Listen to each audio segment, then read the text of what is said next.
Hello students, good evening everyone. आशा करता हूँ आप लोगों की पढ़ाई बहुत अच्छे से चल रही होगी।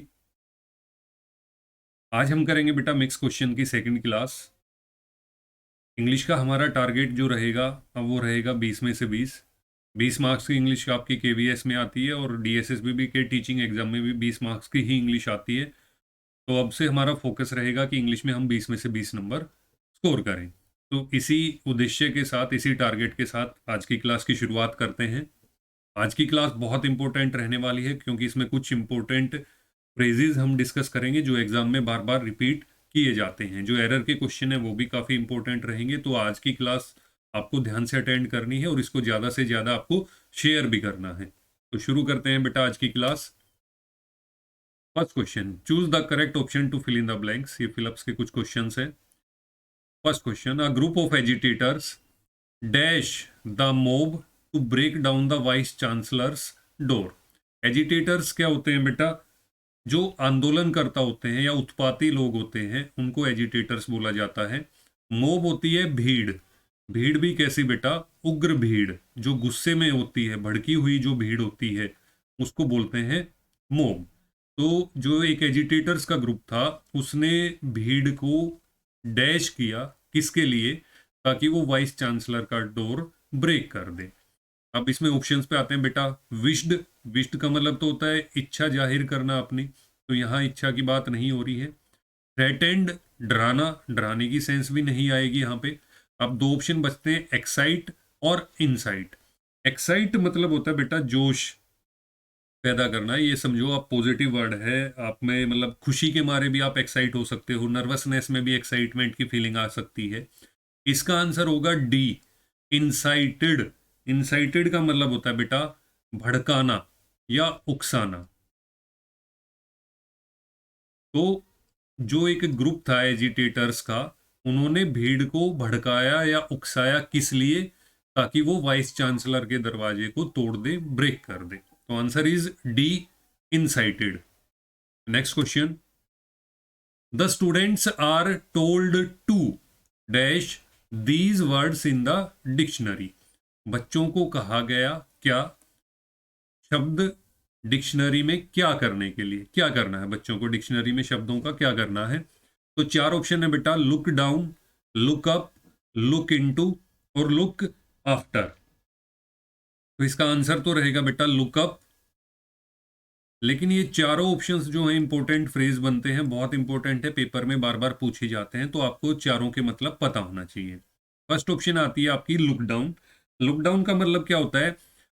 जब आप अपने आप को किसी से सुपीरियर समझे या दूसरे को अपने से इंफीरियर समझे कि मैं इससे अच्छा हूं और ये मेरे से नीचे है या बुरा है, तो generally we look down upon that person. किसी को डिसऑनर करना बेसिकली, या ये समझना कि ये मेरे से किसी चीज में कम है, तो उसके लिए हम यूज करते हैं बेटा लुक डाउन। ठीक है, सिंपल एग्जांपल आप ले सकते हो, जैसे the rich look down upon the poor. जो अमीर लोग हैं वो गरीबों को डिसऑनर से देखते हैं, एग्जांपल ले सकते हैं। लुक अप, जो इस क्वेश्चन का आंसर है बेटा, उसके अलग अलग मतलब हो सकते हैं। उसका एक मतलब होता है खोजना, तो यहाँ पे जो मतलब निकलेगा वो खोजना। जो स्टूडेंट्स थे उनको बोला गया कि ये शब्द डिक्शनरी में वो खोजें, उनको ढूंढें। लुकअप के और भी मतलब हो सकते हैं, जैसे सुधार होना। जैसे हम बोल सकते हैं business is looking up, business जो है उसमें सुधार हो रहा है। या लुकअप मतलब नजरें उठाना, बोल सकते हो शी लुक्ड अप, उसने ऊपर देखा। तो लुकअप के अलग अलग मतलब हो सकते हैं। यहाँ जो क्वेश्चन है इसमें उसका मतलब है ढूंढना या खोजना। Look into, another important phrase जिसका मतलब होता है बेटा इन्वेस्टिगेट। इन्वेस्टिगेट मतलब किसी चीज की छानबीन करना या जांच करना, तो उसको बोलते हैं लुक इनटू। जैसे kindly look into the matter, ठीक है, इस विषय के बारे में आप देखें, इसकी खोज करें, इन्वेस्टिगेट करें इसको। एक होता है लुक आफ्टर। लुक आफ्टर मतलब क्या होता है बेटा? देखभाल करना, देखभाल कर। तो ये चारों इंपॉर्टेंट बनते हैं, चारों के मतलब आपको पता होना चाहिए। इनमें से कोई भी आपके एग्जाम में पूछा जा सकता है, इंपॉर्टेंट क्वेश्चन है। नेक्स्ट क्वेश्चन पे आते हैं। The student was punished for his dash. जो स्टूडेंट था उसको पनिशमेंट मिली उसकी किसकी वजह से? अब इसमें चार ऑप्शन है बेटा, इंप्रूडेंस, प्रूडेंस, मोडेस्टी या क्लीमेंसी? आंसर तो है बेटा इसका इम्प्यूडेंस। इम्प्यूडेंट किसको बोलते हैं बेटा? इम्प्यूडेंट हम बोलते हैं हिंदी में बात करें तो आप बोल सकते हो निर्लज, या इम्प्यूडेंस है तो निर्लजता हो जाएगी, या ढीठ जो व्यक्ति होता है, ठीक है, जो र्यूड होता है, रिस्पेक्ट नहीं करता है, उसको बोलते हैं बेटा इम्प्यूडेंट। नेक्स्ट आता है ऑप्शन प्रूडेंस। इसका मतलब क्या होता है? समझदारी, या समझदार या विवेकशील जो व्यक्ति होता है उसको हम प्रूडेंट बोलते हैं। यहाँ प्रूडेंस है तो हो जाएगा समझदारी। मोडेस्टी, मोडेस्टी भी होता है बेटा विनम्रता या शालीनता। नेक्स्ट है क्लीमेंसी। क्लीमेंसी का अर्थ होता है बेटा दया या क्षमा करना। अब आप देखोगे यहाँ 4 ऑप्शन है। स्टूडेंट को पनिशमेंट मिली किसकी वजह से? स्टूडेंट को समझदारी की वजह से तो पनिशमेंट मिलेगी नहीं, ठीक है, वो अच्छा व्यवहार कर रहा है, मोडेस्ट है, उसकी वजह से भी नहीं मिलेगी। और दया और क्षमा तो यहाँ फिट ही नहीं हो रहा है, तो इसका आंसर है इम्प्यूडेंस। इम्प्यूडेंस मतलब स्टूडेंट जो है ढीठ है, बार बार टीचर की बात नहीं मान रहा था, इसलिए उसको पनिश किया गया है। तो चारों शब्द इंपॉर्टेंट है, चारों के मतलब आप अपनी नोटबुक में नोट कर लें, ये आपको याद होने चाहिए, वोकैब में भी ये पूछे जा सकते हैं direct. Next question, my father was to dash to push the heavy door. मेरे पिताजी जो हैं वो बहुत, इनमें से कोई एक ऑप्शन बनेगा जिसकी वजह से वो हैवी डोर को पुश नहीं कर पा रहे हैं, दरवाजा नहीं खोल पा रहे हैं। अब बेटा यहाँ इसका आंसर रहेगा फिबल। चारों के मतलब देख लेते हैं। फेंट का मतलब सबको पता है, फेंट मतलब क्या होता है? बेहोश होना या मूर्छित हो जाना, ठीक है। फिबल, यहां आंसर रहेगा इसका फिबल। फिबल का मतलब क्या होता है बेटा? दुर्बल या कमजोर, दुर्बल होना, कमजोर होना, ठीक है। तो सेंटेंस की सेंस बन गई, मेरे पिताजी जो हैं बहुत कमजोर थे जिसकी वजह से वो हैवी डोर को पुश नहीं कर पा रहे हैं। फ्रेजाइल, फ्रेजाइल मतलब क्या होता है? कोई ऐसी चीज जो इजीली ब्रोक हो जाए या इजीली डैमेज हो जाए, जिसको आसानी से, जो चीज आसानी से टूट सकती है, डैमेज हो सकती है, उसको बोलते हैं बेटा फ्रेजाइल मैटर। हिंदी में इसके लिए जो एग्जैक्ट शब्द होता है वो होता है भंगूर, ठीक है। ये क्या होता है? इजीली जो डैमेज हो जाए या ब्रेक हो जाए, ठीक है। जैसे आप फॉर एग्जांपल समझो फ्रेजाइल का, आप घर में फ्रिज लेके आते हो या कोई भी ऐसी चीज लेके आते हो, तो जो उसका बॉक्स होता है उस पर लिखा रहता है handle with care fragile material inside, ठीक है। उसको ध्यान से हैंडल करो क्योंकि अंदर ऐसा प्रोडक्ट है जो इजीली डैमेज हो सकता है या ब्रेक हो सकता है। फाल्टरिंग, फाल्टरिंग का मतलब होता है बेटा लड़खड़ाना।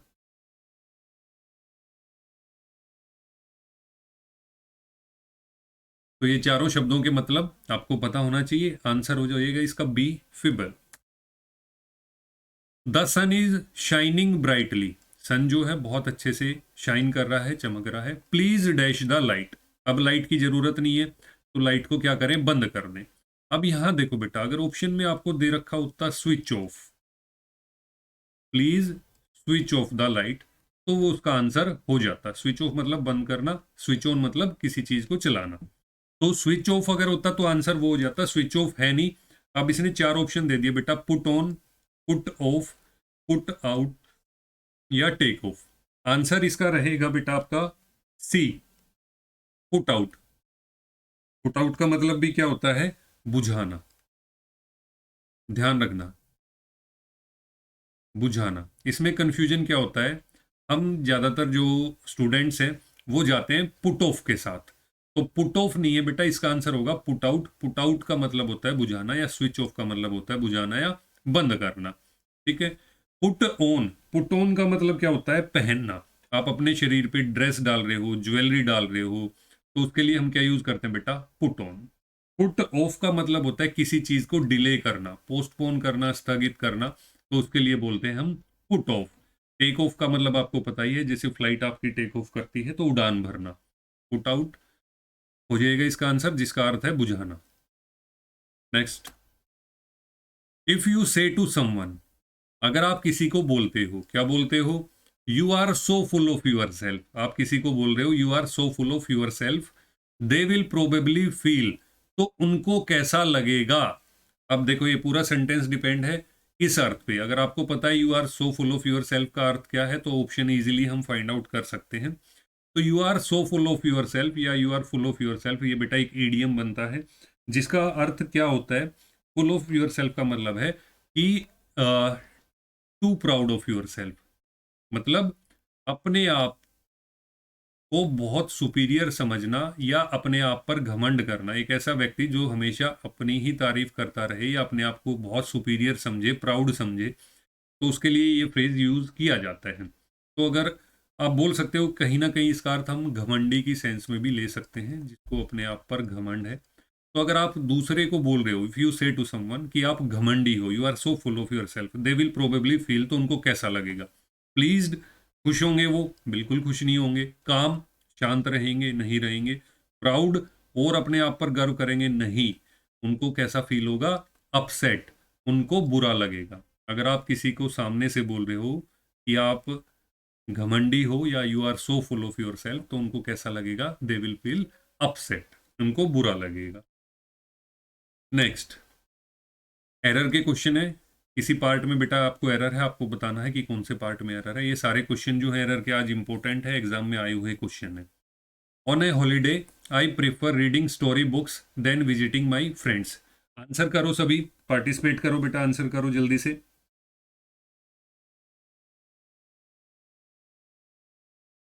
ठीक है भाई, आंसर है आपका सी ऑप्शन में। यहां देन की जगह टू हो जाएगा बेटा।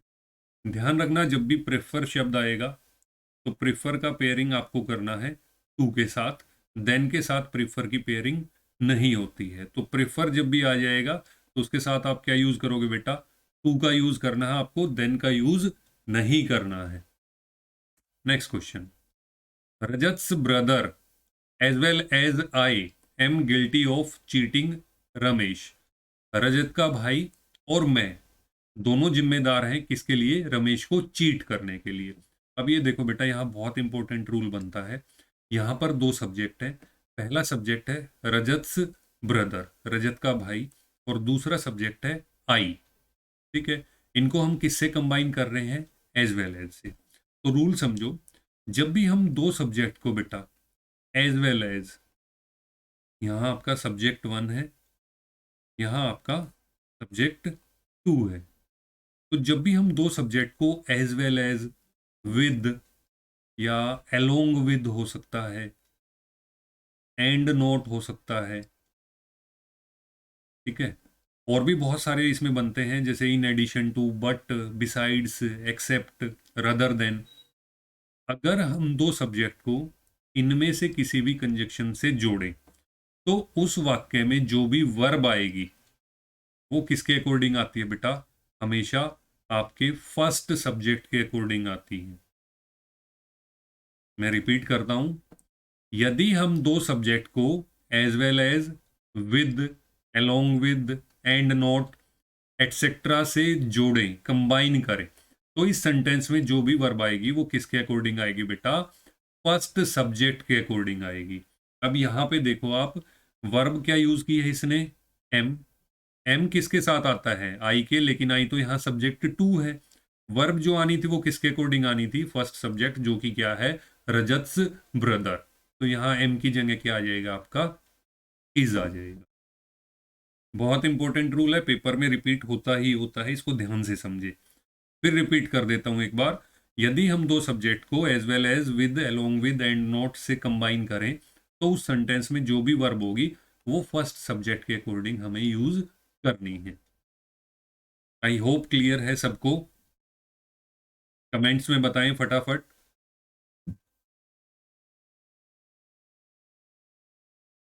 ठीक है बेटा, नेक्स्ट क्वेश्चन पे चलते हैं। Scarcely he had gone a few steps when his brother called him back. वो मुश्किल से कुछ कदम ही दूर गया था कि उसके भाई ने उसे वापस बुला लिया। देखो भाई, ये नो सुनर का एक क्वेश्चन हमने डिस्कस किया था फर्स्ट क्लास में, उसी से रिलेटेड है, ध्यान से समझे। अगर बेटा आपका वाक्य की शुरुआत स्कार्सली से हो रही है या हार्डली से हो रही है, इन दोनों में से कोई भी शब्द यूज कर सकते हैं, स्कार्सली आ सकता है या हार्डली आ सकता है। तो सबसे पहले तो आपको चेक करना है कि उसकी पेयरिंग बने व्हेन के साथ। कई बार एग्जामिनर क्या करता है, व्हेन ना देके देन दे देगा या और कोई शब्द यूज कर देगा। तो सबसे पहले पेयरिंग चेक करते हैं। तो स्कार्सली है और यहाँ पे व्हेन है, तो पेयरिंग इसकी ठीक है, यहाँ पे कोई दिक्कत नहीं है।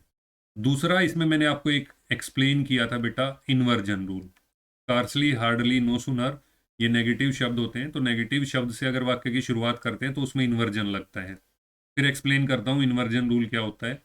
इन्वर्जन रूल में बेटा सब्जेक्ट आता है, ठीक है। सॉरी, इन्वर्जन रूल में कोई नेगेटिव शब्द आएगा, जैसे स्कार्सली आ गया, हार्डली आ गया, या नो सुनर आ गया, इनमें से कोई भी हो सकता है। उसके तुरंत बाद हम हेल्पिंग वर्ब का यूज करते हैं और फिर सब्जेक्ट का यूज करते हैं। तो जब भी वाक्य की शुरुआत स्कार्सली, हार्डली से होगी, तो सबसे पहला जो एरर आता है, एक तो उसकी पेयरिंग का आता है। आप सबसे पहले उसकी पेयरिंग चेक करेंगे, क्योंकि बहुत बच्चों को रूल तो पता है, लेकिन उनकी प्रॉब्लम ये आ रही है कि वो एग्जाम में फाइंड आउट नहीं कर पाते हैं कि एरर कहाँ है, हालांकि उन्होंने रूल पढ़े हुए हैं। तो मैं एक्सप्लेन कर रहा हूँ कि अगर स्कार्सली, हार्डली आ रहा है तो आपको क्या क्या चेक करना है सेंटेंस में। सबसे पहले आप इसकी पेयरिंग चेक करोगे बेटा, पहला स्टेप। अगर पेयरिंग ठीक है, या तो पेयरिंग में ही गड़बड़ मिलेगी, उसको ठीक करो। अगर पेयरिंग ठीक है, तो दूसरा आपको चेक करना है इन्वर्जन। इन्वर्जन में क्या है, स्कार्सली, हार्डली के तुरंत बाद आप क्या यूज करोगे, हेल्पिंग वर्ब, और उसके बाद सब्जेक्ट का यूज करोगे। अब यहाँ पे क्या है बेटा, स्कार्सली के बाद सब्जेक्ट है, उसके बाद हेल्पिंग वर्ब है, तो आपका एरर जो है वो पार्ट ए में है। करेक्शन क्या करनी है, स्कार्सली, और उसके बाद आप लगाओगे हेड, हेल्पिंग वर्ब आएगा, उसके बाद ही आएगा, तो ये सेंटेंस ठीक हो जाएगी।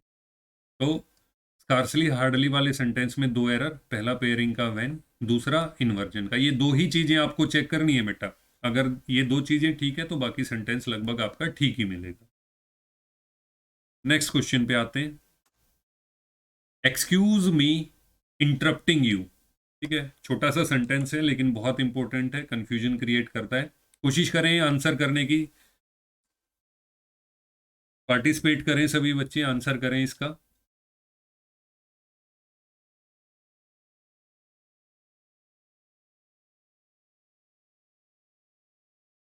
ठीक है बेटा, सुनो। ये आपके पास है वर्ब की फर्स्ट फॉर्म आईएनजी, इंटरप्टिंग, ठीक है, जिरंड का काम कर रही है, एडवांस वर्ब में पढ़ेंगे जिरंड। वर्ब की फर्स्ट फॉर्म आईएनजी से पहले अगर आपको कोई प्रोनाउन यूज करना है, जैसे मी प्रोनाउन है, तो वो कौन से केस का यूज करते हैं बेटा, हम पॉजेसिव केस का। कोई भी प्रोनाउन या एडजेक्टिव आप जिरंड से पहले यूज करोगे, वर्ब की फर्स्ट फॉर्म आईएनजी से पहले यूज करोगे। प्रोनाउन के तीन केस होते हैं बेटा आपका, सब्जेक्टिव, पॉजेसिव और ऑब्जेक्टिव। जैसे आई, माई, मी, या वी, आवर, अस। ठीक है, तो ये सब्जेक्टिव, पॉजेसिव और ऑब्जेक्टिव केस होते हैं। तो रूल है कि वर्ब की फर्स्ट फॉर्म आईएनजी से पहले अगर आपको कोई यूज करना है तो कौन सा केस यूज करना है बेटा, पॉजेसिव केस यूज करना है। तो आंसर यहाँ बी हो जाएगा, यहाँ मी नहीं आएगा, मी की जगह आपको क्या यूज करना है, माई का यूज करना है। इंपॉर्टेंट क्वेश्चन बनता है, इसे ध्यान से समझ लें और अपनी नोटबुक में नोट कर लें साथ के साथ, कि अगर वर्ब की फर्स्ट फॉर्म आईएनजी से पहले आपको कोई प्रोनाउन या एडजेक्टिव यूज करना है तो कैसा यूज करोगे, पॉजेसिव केस का यूज करोगे। तो यहाँ पे मी नहीं आएगा बेटा, मी की जगह माई आ जाएगा।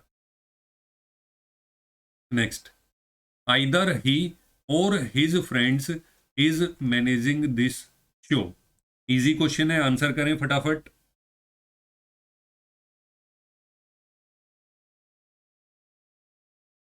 ठीक है बेटा, लगभग सब बच्चों का ठीक है। देखो बेटा, इसमें रूल समझो पहले। यदि हम दो सब्जेक्ट को आइदर और से जोड़े, आइदर का पेयरिंग और के साथ बनता है, यदि हम दो सब्जेक्ट को आइदर और से कंबाइन करें, तो उस सेंटेंस में जो वर्ब आती है वो उसके नज़दीक जो सब्जेक्ट होता है, नियर बाय जो सब्जेक्ट होता है, उसके अकॉर्डिंग आती है। ठीक है, अब यहाँ ये पोजीशन है, इस पे आपको वर्ब यूज करनी है।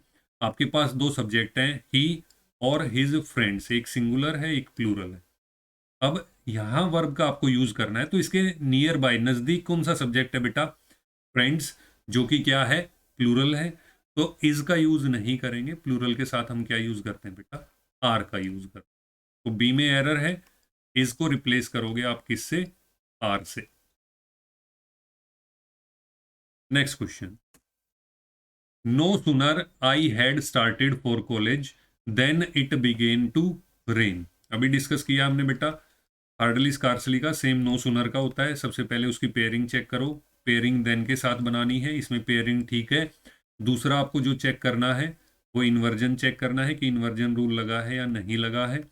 यहाँ हम चेक करें तो सब्जेक्ट पहले आ रहा है, हेल्पिंग वर्ब बाद में, मतलब इन्वर्जन नहीं लगा है, तो आपका एरर बी में ही है।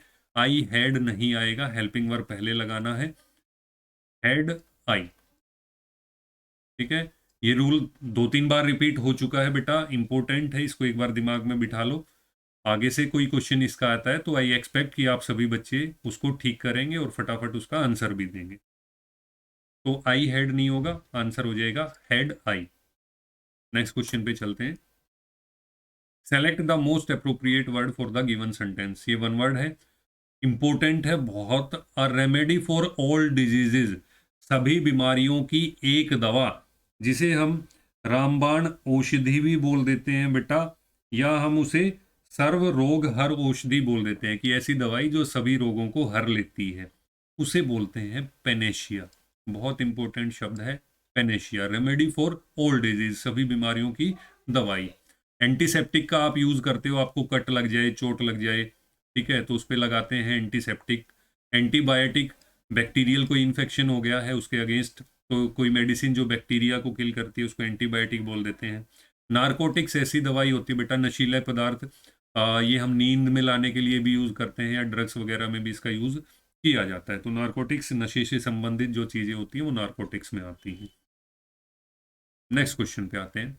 A place where bees are kept, ऐसा स्थान जहां मक्खियों को रखा जाता है। बताएं कौन सा होता है बेटा? अ place where bees are kept, क्या आंसर हो जाएगा बेटा इसका? आंसर हो जाएगा ए, अपायरी। ठीक है, जहां बीज को रखा जाता है उसको अपायरी बोलते हैं। नर्सरी क्या होती है बेटा? जहां पौधों को लगाया जाता है, छोटे पौधों को रखने का स्थान नर्सरी कहलाता है। अवायरी किसको कहलाते हैं? अवेरी उस जगह को कहते हैं जहां बर्ड्स को रखा जाता है, a place where birds are kept. तो ये अपायरी और अवेरी रिलेटेड से वर्ड लगते हैं, दोनों का डिफरेंस समझ लो। ये बीज के लिए यूज होता है, ये बर्ड्स के लिए यूज होता है। उसके बाद आता है बेटा आपका केनल, ये डॉग्स के लिए यूज होता है, जहाँ पे डॉग्स को रखा जाता है, place where dogs are kept, तो उसको केनल बोलते हैं। Next question, a cock, idioms आ गए हैं शायद, हाँ, गिवन इडियम्स, आपको मुहावरे हैं, इडियम्स एंड फ्रेजेस वो बताने हैं। A cock and bull story, cock and bull story का मतलब होता है बेटा बनी बनाई बात, मतलब मन गढ़ंत कहानी जो सच नहीं है। ठीक है, झूठी एक कहानी बना दी गई है, तो जो मन गढ़ंत कहानी होती है उसको बोलते हैं कॉक एंड बुल स्टोरी। तो इसका आंसर क्या हो जाएगा बेटा? एन इमेजिनरी स्टोरी, काल्पनिक जो स्टोरी है जो सच नहीं है, ऐसे ही बना दी गई है, उसको बोलते हैं cock and bull story. Next, a green horn, green horn का मतलब क्या होता है बेटा? आंसर करो फटाफट, फिर मैं एक्सप्लेन करता हूँ। ग्रीन हॉर्न, ठीक है, ग्रीन हॉर्न होता है बेटा एन इनएक्सपीरियंस्ड मैन, नो सीखिया। ठीक है, या आप बोल सकते हो कोई किसी फील्ड में कोई पर्सन नया है, उसे एक्सपीरियंस नहीं है, तो उसके लिए हम यूज कर देते हैं बेटा क्या? ग्रीन हॉर्न, इनएक्सपीरियंस्ड मैन या पर्सन, तो नो सीखिया। Next, word similar in meaning, ऐसे शब्द बताना है 4 में से एक ऑप्शन में जो सिमिलर है इस शब्द के, सिनोनियम्स। ट्राइवियल का मतलब बताएं पहले, तो ट्राइवियल मतलब क्या होता है बेटा? ट्राइवियल मतलब होता है बेटा तुच्छ या साधारण, बोल सकते हो छोटी चीज।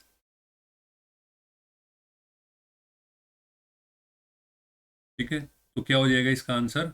ऑर्डिनरी। क्रूशियल, इंपॉर्टेंट होती है, महत्वपूर्ण, वाइटल भी इंपॉर्टेंट होती है, सिग्निफिकेंट भी, जिसका सिग्निफिकेंस है जो कि इंपॉर्टेंट है। ठीक है, तो ये सारे तो इसके एंटोनियम हो जाएंगे तीनों। सिनोनियम क्या हो जाएगा? ऑर्डिनरी, जो चीज साधारण है, तो उसको बोल सकते हैं ट्राइवियल। जैसे we should not fight over a trivial matter, हमें किसी छोटी सी बात पे या साधारण बात पे झगड़ा नहीं करना चाहिए। नेक्स्ट आते हैं बेटा ट्रांजिएंट। ट्रांजिएंट शब्द का आपको सिमिलर बताना है, सिनोनिम्स बताना है कि क्या होगा। ट्रांजिएंट शब्द होता है बेटा जो कुछ देर के लिए हो, या बोल सकते हो हिंदी में क्षणिक, या कई बार हम नश्वर की सेंस में भी इसका यूज कर देते हैं। ऐसी चीज जो नष्ट होना तय है, जो सदा के लिए ना हो, या जो थोड़े समय के लिए चीज है क्षणिक, उसको हम बोल देते हैं ट्रांजिएंट। तो सिनोनियम बताना है तो सिनोनियम क्या हो जाएगा बेटा, जो चीज टेम्पररी है, कुछ समय के लिए है, उसको हम बोल देंगे ट्रांजिएंट। ड्यूरेबल जो लंबे समय के लिए हो, टाइमली समय से ये होगा ही नहीं। ट्रांसपेरेंट चीज आपने पढ़ी होगी, ट्रांसपेरेंट जिसके हम क्लियर आर पार देख सकते हैं, दैट इज ट्रांसपेरेंट। जो स्पष्ट है, क्लियर है, ट्रांसपेरेंट वो होता है। Next, choose the word most nearly in opposite. Antonyms बताने हैं कि इस शब्द के अपोजिट कौन सा शब्द होगा। ये इंपॉर्टेंट शब्द है बेटा, बहुत बार पूछा जाता है पेपर में। एब्रिज का मतलब क्या होता है, किसी चीज को कम करना या समराइज करना, संक्षिप्त करना किसी चीज को, तो उसके लिए हम शब्द यूज कर देते हैं एब्रिज। ठीक है, तो इसका अपोजिट क्या हो जाएगा, स्ट्रेच, किसी चीज को बढ़ाना। स्ट्रेच हो सकता है एंटोनिम्स में, एक्सपेंड हो सकता है, ठीक है, एम्पलीफाई हो सकता है। कर्टेल मतलब तो छोटा करना ही होता है, तो सिनोनियम हो गया पेसिफाई, शांत करना। वोयलेट किसी चीज का उल्लंघन करना, ठीक है, कर्टेल छोटा करना, पेसिफाई शांत करना, वोयलेट किसी चीज का उल्लंघन करना। तो इसका आंसर हो जाएगा बेटा ए, दैट इज स्ट्रेच। नेक्स्ट आते हैं एक्सोनरेट। वेरी वेरी इंपॉर्टेंट, बहुत इंपॉर्टेंट शब्द है, पता ही नहीं कितनी बार एग्जाम में आ चुका है। एक्सोनरेट शब्द का मतलब होता है बेटा किसी को क्षमा करना, बरी करना। एग्जैक्ट मतलब इसका होता है किसी पर आरोप लगाया गया है तो उसको दोष मुक्त घोषित करना, कि उस पर झूठा आरोप था, उसने ऐसा नहीं किया है। तो क्षमा करना, बरी करना, दोष मुक्त करना, ये एक्सोनरेट के मतलब होते हैं। ठीक है, तो यहाँ इसका अपोजिट बताना है। अपोजिट मतलब क्षमा नहीं किया गया है, उसको सजा दी गई है। तो सजा दी जाए तो उसका क्या हो जाएगा, कन्विक्ट। एक्विट मतलब भी ब्री करना, रिलीव मतलब भी छोड़ देना, और एब्जॉल्व मतलब भी क्षमा करना या ब्री करना होता है। तो ये तीनों जो हैं, ए बी और डी, ये इसके सिनोनिम्स हो जाएंगे, और इसका एंटोनिम क्या हो जाएगा, कन्विक्ट। ठीक है बेटा। नेक्स्ट रिवीजन क्वेश्चन है। Explain the meaning of given words और फ्रेजेस। ये हम पहली क्लास में पढ़ चुके हैं। आपको कुछ शब्द दिए गए हैं, उनके मतलब आपको बताने हैं।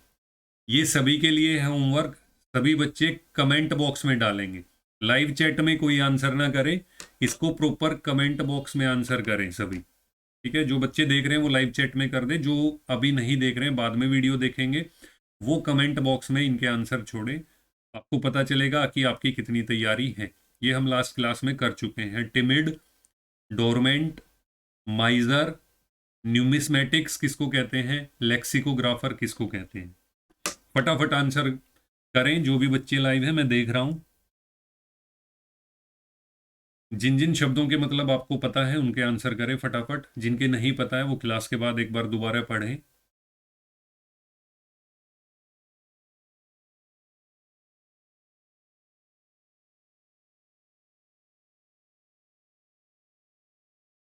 ठीक है, कुछ बच्चों के आंसर आने शुरू हुए हैं। बाकी लोग भी करें आंसर, जो भी ऑनलाइन है कोशिश करें बेटा।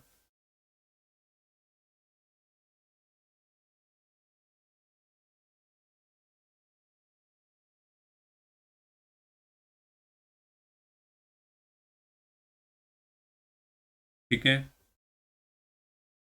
मतलब पढ़ाई शुरू कर दी है आप लोगों ने, आंसर आने लग गए हैं। अपनी तैयारी का लेवल जरूर चेक करें। अगर आपको नहीं आते हैं ये, तो अपना नोटबुक उठाएं। आई होप कि आपने नोट कर रखे होंगे नोटबुक में। नहीं कर रखे हैं तो बेटा करें। और वोकैब को डेली रिवाइज जरूर करें। अगर वोकैब आपने याद की और रिवाइज नहीं करोगे तो उसका बेनिफिट नहीं है, आप भूल जाओगे थोड़े दिन में सारी चीज़ें। तो वोकैब के लिए 10-15 मिनट का समय जो पहले कर चुके हैं उसकी रिवीजन के लिए जरूर निकालें। ठीक है बेटा, आगे चलते हैं। मोटिवेशनल सेशन आप लोगों के लिए। मेरा फेवरेट कोट है ये, स्टडी हार्ड, मेहनत करें, no matter if it seems impossible, कोई फर्क नहीं पड़ता अगर आपको लगता है कि आपका टारगेट इम्पॉसिबल है, आप अचीव नहीं कर पाओगे, फिर भी मेहनत करें। No matter if it takes time, समय लगेगा आपको, जो आपका टारगेट है उस तक पहुंचने में समय जरूर लगेगा, लेकिन आपका काम है मेहनत करते रहना। Study hard. No matter if you have to up all night, ठीक है, अगर आपको सारी रात जागना पड़ता है या सुबह जल्दी उठना पड़ता है तब भी कोई फर्क नहीं पड़ता, बेटा उठो। अगर रात को जागना पड़ रहा है तो जागो, लेकिन मेहनत करते रहो, मेहनत में कमी नहीं आने देनी है। जस्ट रिमेंबर, याद रखना, that the feeling of success is the best thing in the entire world. बेटा जो ये आपको अभी चीजें कठिन लग रही है ना, कि टाइम लग रहा है, रात को जागना पड़ता है, सुबह उठना पड़ता है, बहुत मेहनत करनी पड़ती है, ये कुछ भी नहीं है। जब आपका सिलेक्शन होगा, जब लिस्ट में नाम आएगा ना, फाइनल कट ऑफ लिस्ट आती है और आपका रोल नंबर उसमें आता है, जो वो फीलिंग है ना बेटा, वो इस संसार की सबसे बेस्ट फीलिंग है, उसका कंपैरिजन किसी चीज से नहीं हो सकता। तो उस फीलिंग को फील करने के लिए, वहां तक पहुंचने के लिए स्टडी हार्ड, मेहनत करते रहो, ज्यादा सोचो मत। आपके हाथ में सिर्फ मेहनत करना है, इसके अलावा हम कुछ कर भी नहीं सकते हैं फिलहाल। तो आप मेहनत में कमी मत आने दो। अगर आप मेहनत कंटिन्यूअस करते रहते हो, एक चीज होती है मेहनत करना, और इसमें एक चीज होती है कंटिन्यूटी बना के रखना, कंटिन्यूअस हार्ड वर्क, वो सबसे इंपॉर्टेंट है। ऐसा नहीं कि आप एक दिन 10 घंटे पढ़ लिए और 3 दिन पढ़े ही नहीं, उससे काम नहीं चलेगा। अगर आपको दिन में 4 घंटे मिल रहे हैं तो 4 घंटे पढ़ो, लेकिन डेली पढ़ो। तो मेहनत अपनी करते रहो, वो जो फीलिंग आएगी वहां तक सबको पहुंचना है बेटा, वो बेस्ट चीज है। तो बहुत जल्दी होपफुली आने वाले 2-3 महीने में आपके एग्जाम हैं, तो आई होप सब वहां तक पहुंचेंगे, फाइनल लिस्ट में सबका नाम आएगा, और जो बेस्ट फीलिंग है उसको सब जरूर फील करें। ओके बेटा, क्लास ओवर करते हैं। चैनल को सब्सक्राइब करें, बेल आइकन का बटन दबाएं, लाइक शेयर करें। पिछली क्लास में भी मैंने बोला था बेटा, आप लोग शेयर बहुत कम कर रहे हो, सब्सक्राइबर बढ़ाएं, ज़्यादा से ज़्यादा पार्टिसिपेट करें बच्चे, हमें भी पढ़ाने में अच्छा लगेगा। तो सभी बच्चे शेयर जरूर करें अगर आपको क्लासेस अच्छी लग रही हैं, ताकि बाकी बच्चों की भी हेल्प हो जाए। थैंक यू बेटा, नेक्स्ट क्लास में मिलते हैं।